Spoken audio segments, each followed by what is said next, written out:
Welcome to the March or Die show. I hope you are having a great week. Looking forward to a wonderful conversation with you today. And I want to start off, as always, by saying thank you. Thank you for watching. If you are on the YouTube channel watching this, I appreciate it. If you're listening, thank you for listening. For those of you over at Mojo, thank you for listening there as well. I really, really appreciate it. And I hope that the content that is produced and provided here is a help to you. That's why I do it. And I trust this is a help to you. If you're listening at Mojo, please continue to do that. Take some time when this is over to go over to YouTube.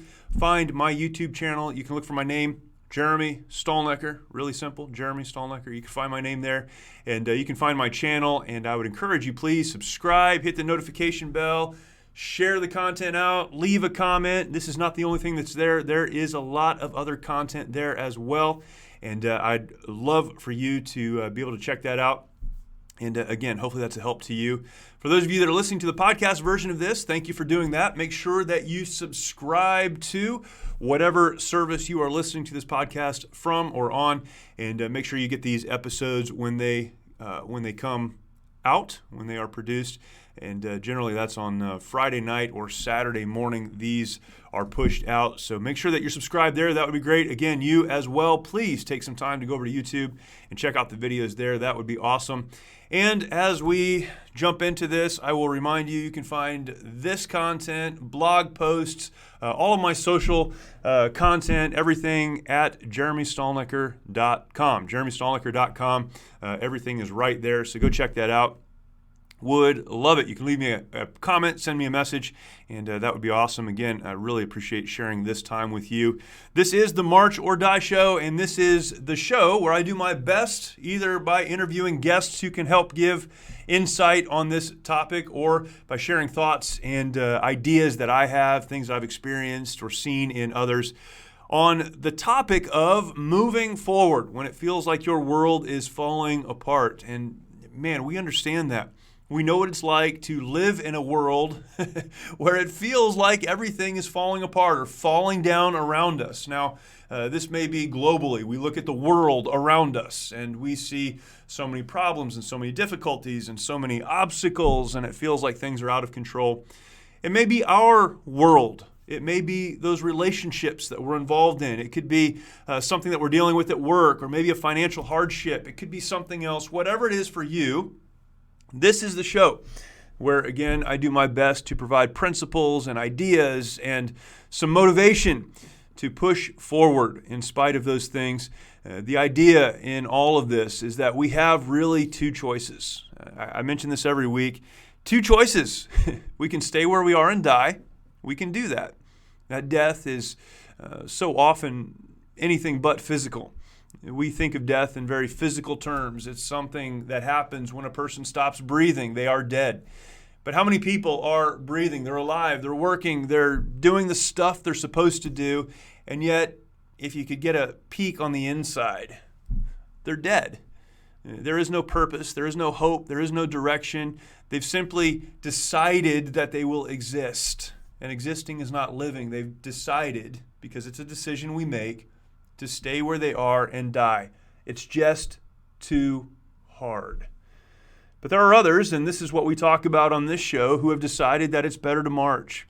Marching doesn't mean you have it all figured out. It doesn't mean you know exactly what the end looks like from where you are right now. It simply means you've decided that you will put one foot in front of the other and move to a better place. That's what we talk about.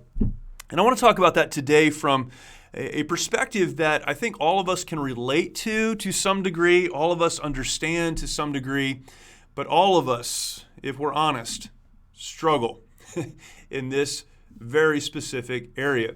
What we're going to talk about today is forgiveness. I'll pause and let that sink in for just a second.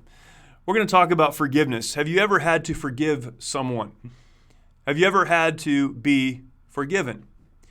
When I talk about tactics, strategies, tools that you can use to move forward in spite of what may be happening in your life, there is perhaps no more powerful tool, tactic, strategy, whatever it is you want to call it, than the power to forgive. In fact, there is tremendous freedom found in forgiveness. And yet I believe that many of us find ourselves in situations where we are unable to move forward simply because we have an eye perhaps to the future. We hope to move somewhere else to find ourselves in a better place, but we're reaching back to the past and we will not let go. There's something in our past that's holding us back. There's someone that has hurt us and we just don't have the ability or the desire to let go of that. In fact, so often the traumas, the trials, the hurts of our past become a very real part of our identity. But here's the truth. The truth is you will never find real freedom.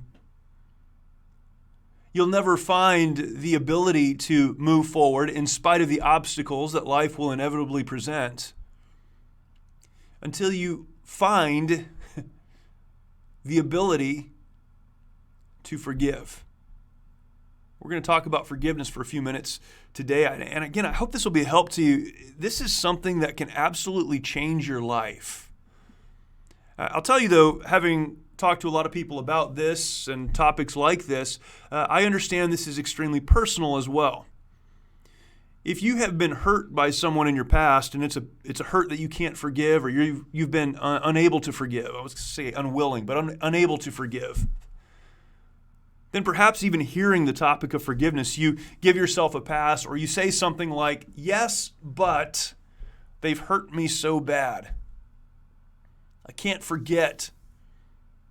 I have a hard time looking at them if they're still in my life or thinking back on that situation. The feeling of what happened to me, what they did to me, what they said to me, how they hurt me, it's replayed in my mind over and over and over again. It's so real. Not only can I remember it, but I feel it. I think to some degree we can all relate to this. It's amazing how this happens. And when it does, what we have done is constructed a cell around ourselves, a cell that has an open door, but one that we are either unwilling or unable to walk out of. You see, a lack of forgiveness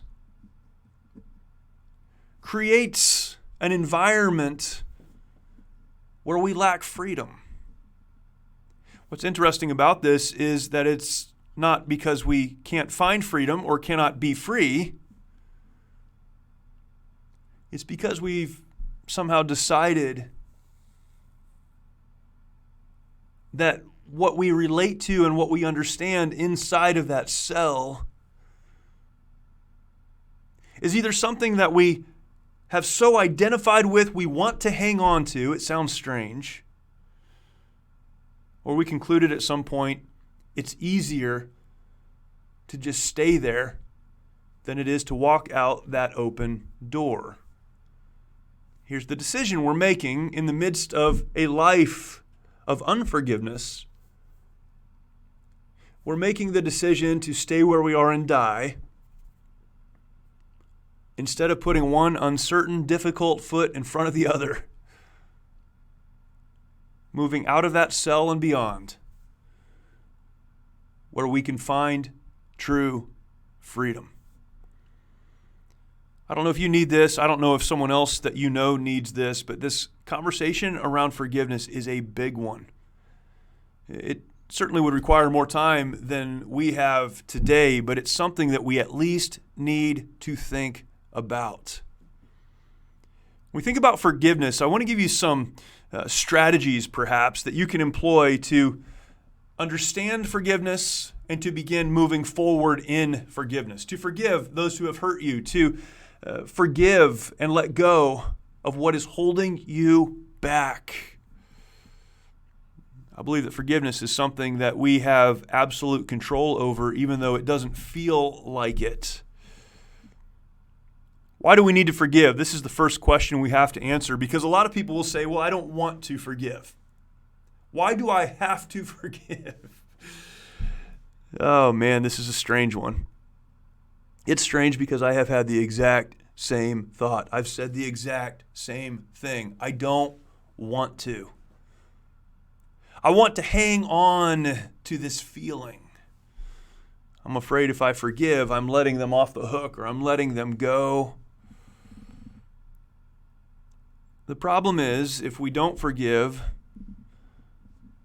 then what grows is bitterness.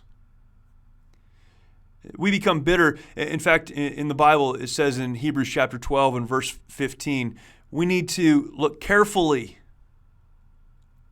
so that we don't fall short of the grace of God, unless a root of bitterness will spring up, causing trouble and defilement in our lives. It's a paraphrase of Hebrews chapter 12 and verse 15. The Bible says, and it is true, that if we hang on to a lack of forgiveness, what is a small hurt becomes bitterness, and that bitterness, like a root, grows in us, causing trouble in other areas. And it causes what the Bible calls defilement. It ruins everything it touches. Now check this out.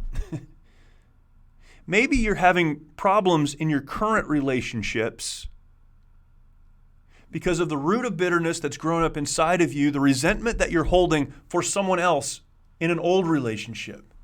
Maybe someone hurt you in your past or something happened in your past, and because you have been unwilling to forgive, now every other area of your life is poisoned by that lack of forgiveness. It doesn't make sense, but we know that's what happens.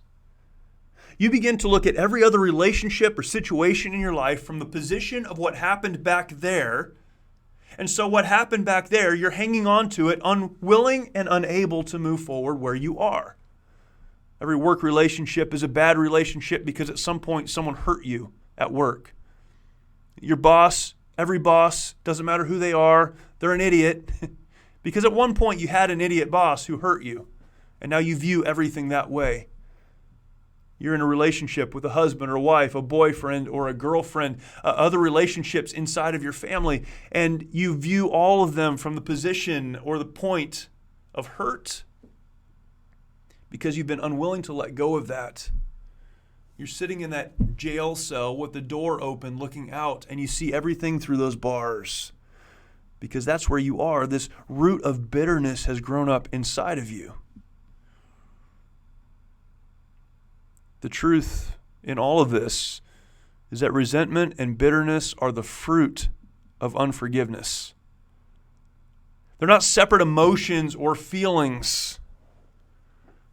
They will continue to control us until we have forgiven the offender. Is this fair? It's not, but it's true. Resentment and bitterness are fruit, but the root is unforgiveness. We need to forgive because it creates this bitterness within us. It develops resentment in us. But as I've mentioned, it creates bondage. Unforgiveness is the act of making the offense more important than the person who committed the offense or others that are affected by the incident.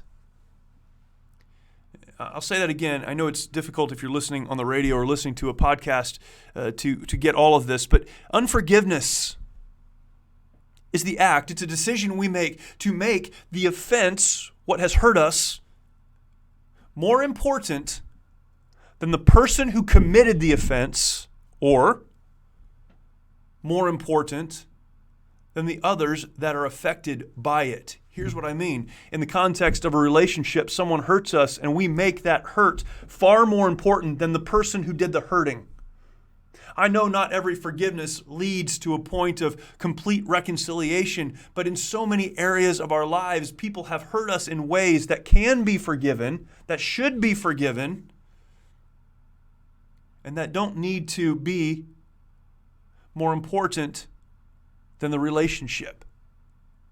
But unforgiveness says, I care more about how I've been hurt than I do about the person who hurt me. Or in so many instances, as I mentioned, those things that happened in our past that we're unwilling to forgive. or that incident, that offense, that hurt that happened in my past is more important than the people I'm hurting right now, my broken relationships. It creates bondage. Creates bondage. The gift of forgiveness is a gift that enables us to be who we were created to be in spite of what has happened to us. This goes back to identity. It goes back to a place where we say, you know what, I will no longer be identified or find my identity in what's happened in my past. Regardless of what has happened, as hurtful, as difficult as that may be, and I might need help navigating that and pushing beyond that, as difficult as all of that may be, I am not going to allow my past to prevent me from being all that God wants me to be. A lack of forgiveness creates bondage. You might say, well, I understand that. I get it. Creates bitterness. I'm experiencing that. Creates resentment. Also experiencing that. I feel the bondage. I know that. But here's my mental block. This is what a lot of people will say because this is what I've said. Here's my mental block. If I forgive, what happens to the person I'm forgiving? If I forgive, does that mean I need to forget? If I forgive, does that mean I need to put myself in a position where I'll be hurt again? Here's what forgiveness is not. It's not forgetting. You'll never forget. In fact, so often it's remembering hurt that gives us empathy towards others. It's remembering the past and how we've been affected by the behaviors of others that makes us better, that helps us to grow into the person that we need to be for those around us. You don't forget, and to say you need to forgive and forget is really naive. It's not forgetting, nor is it assigning blame. It's not letting someone off the hook because of what they've done. This is how we feel, isn't it? Well, if I forgive you, I'm letting you off the hook. It's not that you no longer feel, because we do. We remember these things and we feel. It's not simply moving on. It's not pretending everything is okay. It's not putting yourself in danger again. It's not any of those things. Forgiveness is being able to be in the midst of suffering for what someone has done to you and to be able to sincerely say, as Jesus did in Luke 23 and verse 34, Father, forgive them, for they know not what they do. It's not forgetting. It's not assigning blame. It's not letting them off the hook. It's not putting yourself in a position to be hurt again. It's not simply moving on. Here's what it is. It's releasing the offender. They are no longer accountable to you. Now, that doesn't mean they're no longer accountable. They're accountable to God. They're accountable to get right with you. They're accountable in so many ways. They are responsible for their behaviors. We talk so often about responsibility. It's not letting them off the hook or letting them go. It's releasing them from your own hands. They're not accountable to you. It's in the midst of your hurt, in the midst of your suffering, saying, Father, forgive them, for they know not what they do. It is releasing the unforgiven and moving toward your intended future. That's what it is. You see, you can't move forward if you're always looking back. Worse, you can't move forward if you're holding on to something in your past, something that's behind you. It's opening your hand. It's releasing the unforgiven and deciding that God is the one to whom they should be responsible, but that you are responsible for simply putting one foot in front of the other and moving toward the intended future that God has for you.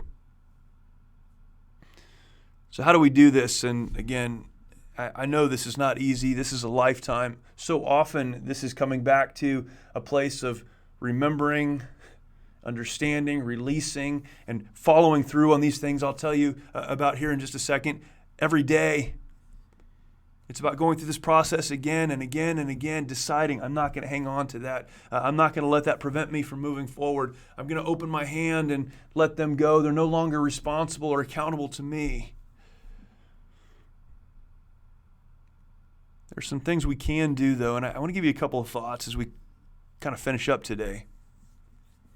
How can you do this? Well, I think forgiveness begins with a decision, just like everything else. You need to decide to forgive. You say it can't be that easy. It's not. It's not easy. But it begins with a decision. If you wait until you feel like forgiving, chances are very good that feeling will never come. You need to decide to forgive.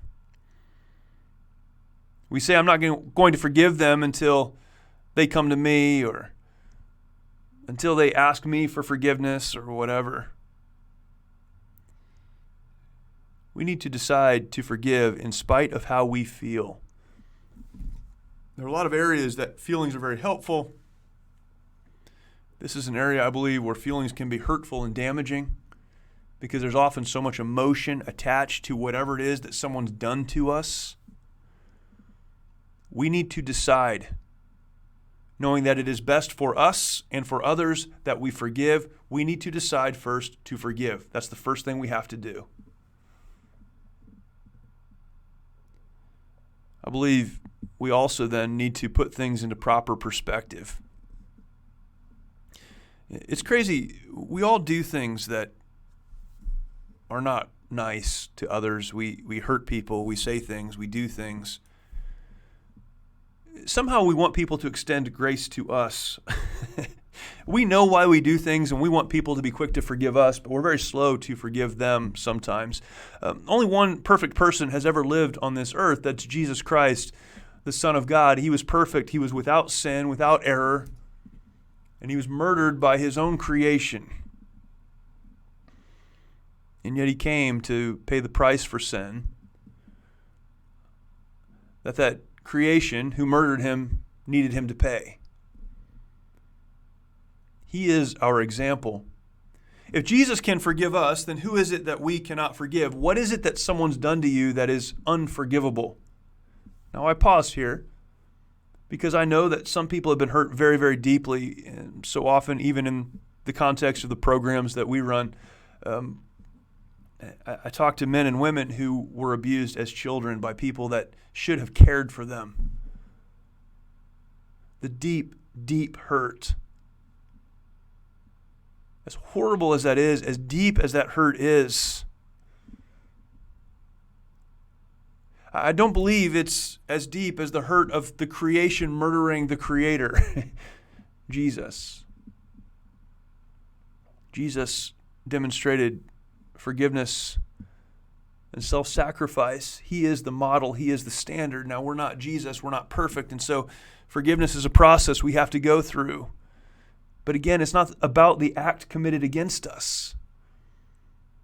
It's about having the ability to move forward into the life that God has created us to live. You'll never do that until you follow the example of Christ. It's important in gaining the right perspective to even ask the question, why would they do that? Where were they coming from? How were they hurt? What is it that they are dealing with? Again, none of these things lets them off the hook or excuses their bad behavior, but sometimes taking 2 steps back and asking, where in the world did this come from? Is a process that can give us the right perspective to say, I don't agree with it. This does not let them off the hook. That's not okay. But it makes it possible for us to take the next step to actually forgive. Gain the right perspective. We've made a decision. We've done our best to get the right perspective. Jesus is our example. There are reasons that people do things. Let's do our best to understand it and then act. How do we do this? Well, I think it needs to begin with prayer. God knows us. God cares about us. God, help me to see this clearly. Help me to understand it. Help me to do what I need to do. We then need to ask forgiveness for the things that we need to ask forgiveness for from others and from God. We can't hold in one hand, hurt toward others, while on the other hand, hoping to forgive the hurts that have been done to us. We pray for God's help and direction. We ask forgiveness for the things that we need to forgive. We trust God in this process. We focus on the right thing, that is our relationship with our Creator. And we do our best to learn from this experience so that we can move forward in the future. On the other side of forgiveness, there is release from bitterness and resentment. Hopefully, there is reconciliation with the other person. I know that's not always possible. In fact, sometimes people hurt us in ways they need to end up in prison for. I get that. But even in that process, we can release the person who's done that hurt to deal with the consequences of their own behavior, but releasing them so that we can continue to move forward. Finally, there is renewal. There is renewal. Because the bitterness, the resentment, and the hurt are no longer controlling our thoughts and actions. There can be victory. There can be momentum in our life. There certainly is hope. If we'll walk out of the prison cell that we've created around ourselves. We've all been hurt. We all have things that we could look to and say, I can never forgive that. But understand, if you say, I could never forgive that, what you're really saying is, I'm content to hold on to something that will prevent me from moving forward in my life. I will never fully be in this relationship, in this workplace, in this environment, in the world, in my relationship with God, all that I was created to be. I'm making that decision because I'm deciding to keep that person accountable to me instead of releasing them so that I can move forward. I hope that's a help to you. I hope it gains for you some perspective on this issue. It's a tool. It's a strategy. Please hear me. You will never march beyond the obstacles and the trials and the difficulties of life if you're constantly looking over your shoulder, constantly hanging on to something in your past, if you're sitting in that cell because you are unwilling to forgive. Because remember, in life, you only have two choices. We talk about every week how to do this and how to move into this, how to lean into this. But all of this boils down to one of two decisions you have to make every day. Will you stay where you are and die? Breathing perhaps, going to work, doing the stuff you're supposed to do, but without hope, without purpose, without direction, dead on the inside. It's just too hard. I can't move from here. Will you stay where you are and die? Or will you decide to put one foot in front of the other and march? As hard as it may be, the choice is always yours. Hope you have a great week. I'll talk to you next time.